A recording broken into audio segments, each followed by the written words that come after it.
तमिलनाडु, केरल, पुदुचेरी, असम और पश्चिम बंगाल में विधानसभा चुनाव के लिए मतदान जारी। सुबह से ही मतदान केंद्रों पर लगी लंबी कतारें। 2 मई को होगी मतगणना।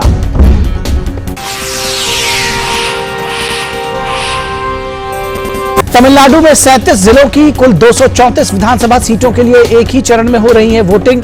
234 विधानसभा सीटों में 188 सामान्य सीटें हैं, जबकि 46 सुरक्षित सीटें हैं।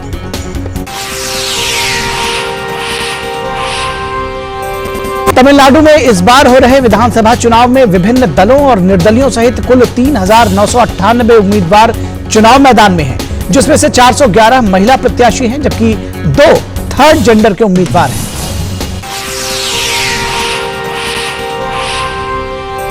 केरल में 14 जिलों की सभी 140 सीटों पर मतदान जारी। राज्य में कुल मतदाताओं की संख्या 2,76,00,000 से अधिक।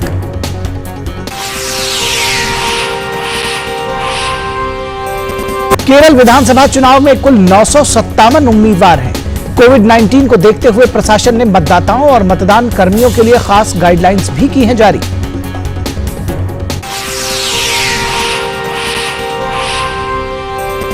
पुदुचेरी विधानसभा चुनाव के लिए भी डाले जा रहे हैं वोट। मतदान केंद्रों पर लगी लंबी कतारें। 30 सीटों पर हो रहे मतदान के लिए 324 उम्मीदवार चुनाव मैदान में।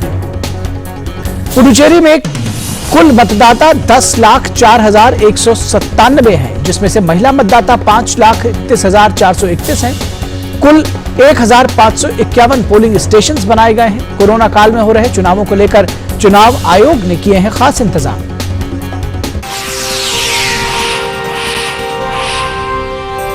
पश्चिम बंगाल में तीसरे चरण में 3 जिलों में दक्षिण 24 परगना, हावड़ा और हुगली की 31 सीटों पर हो रही है वोटिंग। वोटिंग को लेकर मतदाताओं में दिखा उत्साह। बड़ी संख्या में मतदाता पहुंच रहे हैं पोलिंग बूथ।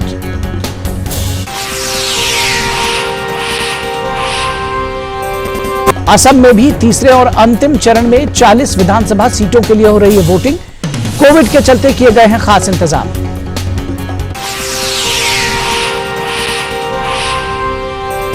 तमिलनाडु में कन्याकुमारी और केरल में मलप्पुरम लोकसभा सीटों पर भी उपचुनाव के लिए मतदान जारी। कन्याकुमारी लोकसभा सीट और मलप्पुरम संसदीय सीट के लिए डाले जा रहे हैं वोट।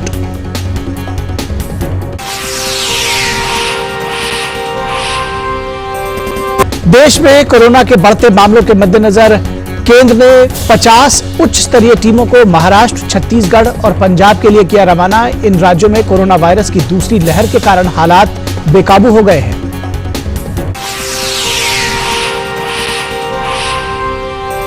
महाराष्ट्र के लिए 30, छत्तीसगढ़ के लिए 11 और पंजाब के लिए 9 टीमों को हर टीम रवाना की गई है। उनमें से हर टीम में एक संक्रामक रोग विशेषज्ञ और पब्लिक हेल्थ एक्सपर्ट है। ये टीम राज्यों की कोरोना के खिलाफ की गई तैयारियों की समीक्षा भी करेगी।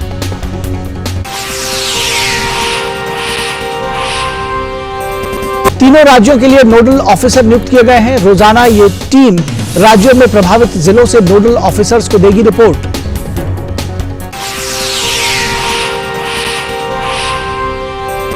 सबसे ज्यादा प्रभावित 11 राज्यों के साथ केंद्रीय स्वास्थ्य मंत्री डॉक्टर हर्षवर्धन आज करेंगे बैठक में संक्रमण के मामलों पर नियंत्रण पाने के लिए तैयार की जाने वाली रणनीति पर चर्चा की संभावना।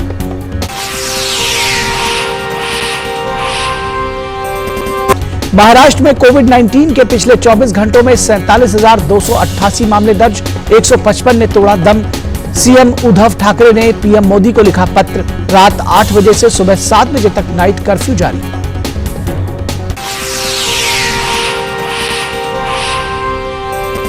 राजधानी दिल्ली में कुछ प्राइवेट अस्पतालों द्वारा केंद्र की वैक्सीन गाइडलाइंस की अनदेखी करने पर केंद्रीय स्वास्थ्य मंत्रालय ने दिल्ली सचिव को चेताया। कहा, कुछ निजी अस्पताल नियमों की अनदेखी कर 45 साल से नीचे वाले लोगों को भी कर रहे हैं वैक्सीन।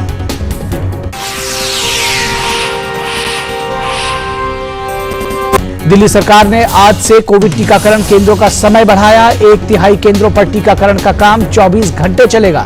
इससे पहले शहर के सभी टीकाकरण केंद्र सुबह 9 बजे से रात 9 बजे तक काम कर रहे थे। अब उनमें से 1/3 केंद्र रात 9 बजे से सुबह 9 बजे तक खुले रहेंगे।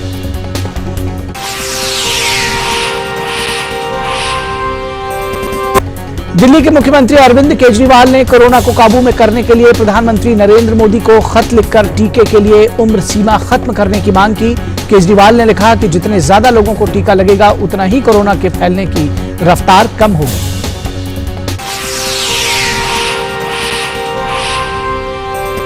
मध्य प्रदेश में आज 12:30 बजे से 24 घंटे तक मुख्यमंत्री कार्यालय खुले आसमान के नीचे चलेगा।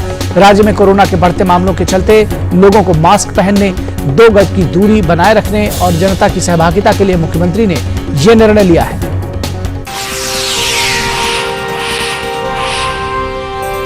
देश में अब तक 7,91,50,000 से अधिक लोगों को कोविड का टीका लगाया जा चुका है। स्वास्थ्य मंत्रालय ने बताया कि पिछले 24 घंटों के दौरान 16,38,000 से अधिक लोगों को टीका लगाया गया।